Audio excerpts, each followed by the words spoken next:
আজকে সরাসরি বিকাশ ভবনে শিক্ষামন্ত্রীর হাতে চুক্তিভিত্তিকদের বেতন বৃদ্ধির দাবিপত্র। কি জানিয়েছেন শিক্ষামন্ত্রী? আদৌ কি বেতন বৃদ্ধি হবে চুক্তিভিত্তিক শিক্ষক শিক্ষাকর্মীদের? 25-এর শুরুতে নাকি 25-এর শেষে নাকি 2026-এর নির্বাচনের আগে? কবে বাড়বে বেতন? বন্ধুগণ, শুধু শিক্ষামন্ত্রী নয়, এবার ওএসডির হাতেও দাবিপত্র তুলে দিয়েছেন। সেই বিষয়ে আপনাদেরকে আমরা ডিটেলসে জানাবো। আপনারা অবশ্যই প্রতিবেদনটি সম্পূর্ণ দেখবেন।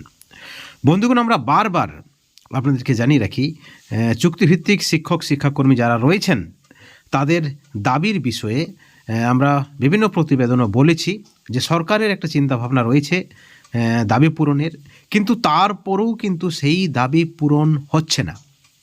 এর কারণ কি? এবং যে সকল সরকারপন্থী নেতৃত্ব রয়েছেন বা যারা সরকারের উপর আস্থা রেখেছেন, তারা কি বলছেন? তারা কি তাদের এই যে চেষ্টা, আলাপ আলোচনা চালিয়ে যাবেন, নাকি বিরোধিতায় মাঠে নামবেন, রাস্তায় নামবেন, আন্দোলন করবেন, হাইকোর্টে মামলা করবেন? বন্ধুগণ, এই বিষয়ে আমরা বিভিন্ন প্রতিবেদন আপনাদেরকে বলেছি। যারা সরকারপন্থী নেতৃত্ব রয়েছেন, যারা সরকারের উপর আস্থা রাখছেন, তারা কিন্তু সরকারের উপরেই আস্থাটা রাখছেন। এবং যেহেতু সরকার একটা সদর্থক চিন্তাভাবনা রেখেছে, সেই হিসাবে সরকারপন্থী যে সকল নেতৃত্ব রয়েছেন তারা কিন্তু তারা ভাবছেন বা তাদের আশা রয়েছে, তারা আশা করছেন যে সরকার তাদের বঞ্চনার অবসান ঘটাবে।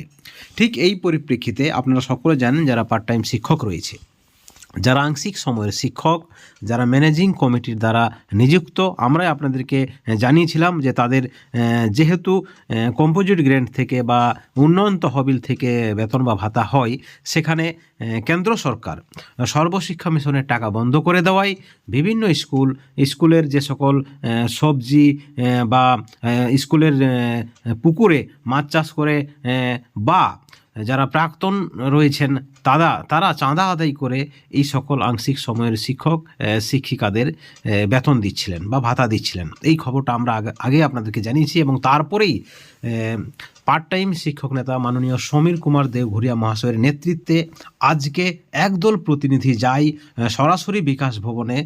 আপনারা দেখুন সেই ছবি আপনাদেরকে আমরা দেখাচ্ছি। সেখানে শিক্ষামন্ত্রীর হাতে তারা দাবিপত্র তুলে দিয়েছেন। মাননীয় শিক্ষামন্ত্রীর কাছে তারা আবেদন করেছেন যে এই সকল শিক্ষকরা দীর্ঘ 15-20 বছর ধরে কাজ করছেন, তাদের ভাতা অত্যন্ত কম, মাত্র 5 থেকে 7 হাজার টাকা, এবং তারা এই বেতন বা ভাতাতে কাজ করতে পারছে না। ঠিক এমতো অবস্থায় সর্বশিক্ষা মিশনের টাকা বন্ধ রয়েছে, সেখানে তাদের বেতন বা ভাতা ঠিক নিয়মিত হচ্ছে না। এমতো অবস্থায় তাদের যে দাবি রয়েছে তাদেরকে স্থায়ীকরণ করতে হবে এবং তাদের উপযুক্ত পরিমাণে, পর্যাপ্ত পরিমাণে ভাতা বৃদ্ধি করতে হবে। আপনারা দেখেছেন 21শে জুলাইয়ের মঞ্চে মাননীয় সমীর কুমার দেওঘরিয়া মহাশয়ের নেতৃত্বে আংশিক সময়ের যারা শিক্ষক রয়েছেন, পার্ট টাইম যারা শিক্ষক রয়েছেন, তারা কিন্তু অংশগ্রহণ করেছিলেন। এবং তারপর থেকে তাদের লাগাতার কর্মসূচি রয়েছে। তারা রাজ্যের বিভিন্ন এমএলএ এমপির সঙ্গে দেখা করেছেন, বরিষ্ঠ সাংসদদের সঙ্গে দেখা করে তাদের দাবিপত্র তুলে দিয়েছেন। অর্থাৎ তাদের যে এই দাবিপত্র তুলে দেওয়া বা তাদের যেই কর্মসূচি, শিক্ষামন্ত্রীর কাছে সরাসরি স্মারকলিপি এবং পরবর্তীতে মুখ্যমন্ত্রীর কাছেও তারা যাবেন। আপনারা দেখেছেন শীতকালীন অধিবেশনে 2জন পার্ট টাইম শিক্ষকদের প্রতিনিধি সরাসরি এন্ট্রি পেয়েছিলেন বিধানসভায়, এবং সেখানে শিক্ষামন্ত্রীর পিএর সঙ্গে তারা আলোচনা করেছেন। অর্থাৎ তাদের যে প্রচেষ্টা, তারা যে চেষ্টা, সরকারের উপর আস্থা রাখছেন বা সরকারের উপর আলাপ আলোচনার মাধ্যমে তাদের যে দাবি পূরণ হবে, সেখান থেকে কিন্তু নেতৃত্ব সমীর কুমার দেওঘরিয়া মহাশয় সরে আসছেন না। অর্থাৎ সরকারের উপর তিনি সম্পূর্ণ একটা আস্থা রাখছেন। এবং এই বিষয়ে আমরা সরাসরি তাকে প্রশ্ন করি যে আপনি দীর্ঘদিন ধরে একটা চেষ্টা করছেন পার্ট টাইম শিক্ষকদের স্থায়ীকরণের জন্য, পার্ট টাইম শিক্ষকদের বেতন বৃদ্ধির জন্য, বিভিন্ন এমএলএ এমপির কাছে ছুটে যাচ্ছেন, আপনাদের স্মারকলিপি দিচ্ছেন, আপনারা কি কাজ করেন, কিভাবে নিয়োগ হয়েছেন, কিভাবে সরকারের বিভিন্ন প্রকল্পে সহায়তা করেন, সাহায্য করেন, মাধ্যমিকের খাতা দেখা থেকে শুরু করে স্পোর্টসের স্কুলের যাবতীয় কাজ, অর্থাৎ পার্ট টাইম শিক্ষকদের ছাড়া স্কুল চালানো সম্ভব নয়।